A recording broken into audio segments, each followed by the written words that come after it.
ભાગવતમાં લખેલું છે 7 દિવસમાં મુક્તિ થઈ ગઈ પરીક્ષિતની. દેવતાઓએ આકાશમાં દુંદુભીઓ વગાડી. એટલું જ નહીં, બ્રહ્માજીને આશ્ચર્ય થયું, 7 દિવસમાં મુક્તિ મેળવી લીધી, તો આ ગ્રંથમાં છે શું એવું? એટલે બ્રહ્માજીએ ત્રાજવા મગાવ્યા અને તુલના કરી. એક બાજુમાં 4 વેદ પધરાવ્યા અને બીજા પલનામાં ભાગવતજી પધરાવ્યું. બન્યું એવું, ભાગવતનું વજન વધી ગયું. એ 4 વેદની ઉપર 6 શાસ્ત્ર પધરાવ્યા, એક બાજુ ભાગવતજી પધરાવ્યું. બન્યું એવું, ભાગવતનું વજન વધી ગયું. અરે વેદાંત પધરાવ્યા, છતાં પણ ભાગવતના કમ્પેરિઝનમાં કાંઈ ન ચાલ્યું. ત્યારે બ્રહ્માજીએ કીધું, આ કેવલ ને કેવલ મુક્તિ આપનારો ગ્રંથ છે. મુક્તિદાને ન ગરજતી. મુક્તિ આપવા માટેનો કોઈ અદ્ભુતમાં અદ્ભુત ગ્રંથ હોય તો ભાગવતજી છે. સાંભળજો, વૈષ્ણવ માટે મુક્તિ નથી જરૂર, વૈષ્ણવ માટે તો ભગવાનનું ધામ જરૂરી છે. એ પણ મારી પાસે પ્રશ્ન આવ્યો તો મને બહુ ગમે આવા પ્રશ્નના જવાબ આપવા. મને કહે, શાસ્ત્રીજી, આ 7 પુરી છે મોક્ષદાયીની, ખબર છે ને?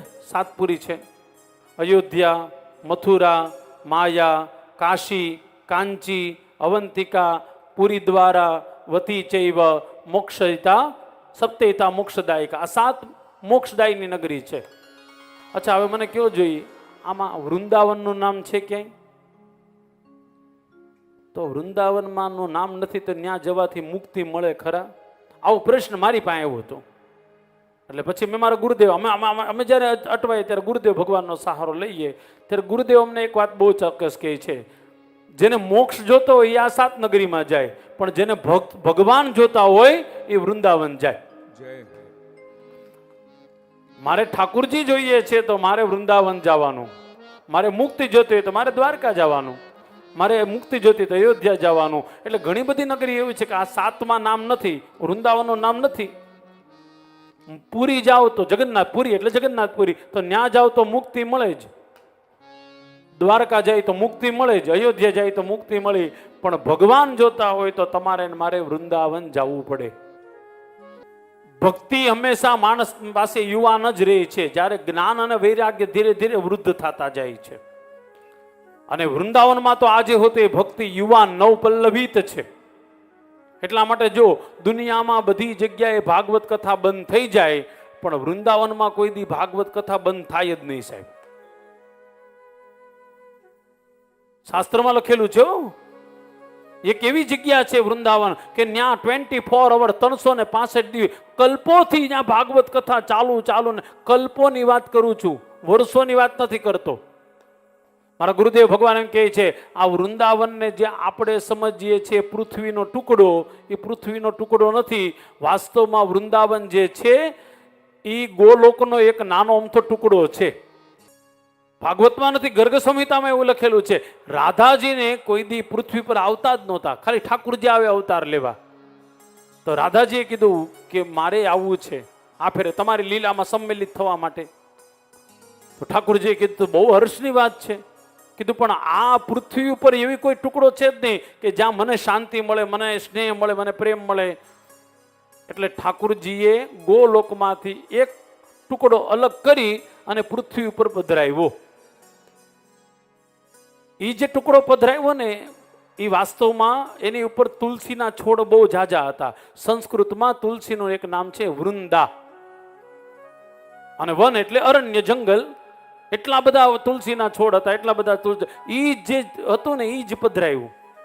એટલે પછી યમુનાજીના કિનારે અને ઈ જગ્યાએ તો તુલસીના છોડ બહુ ઝાઝા હતા, ઈ જ યમુનાજીના કિનારે પધરાયું.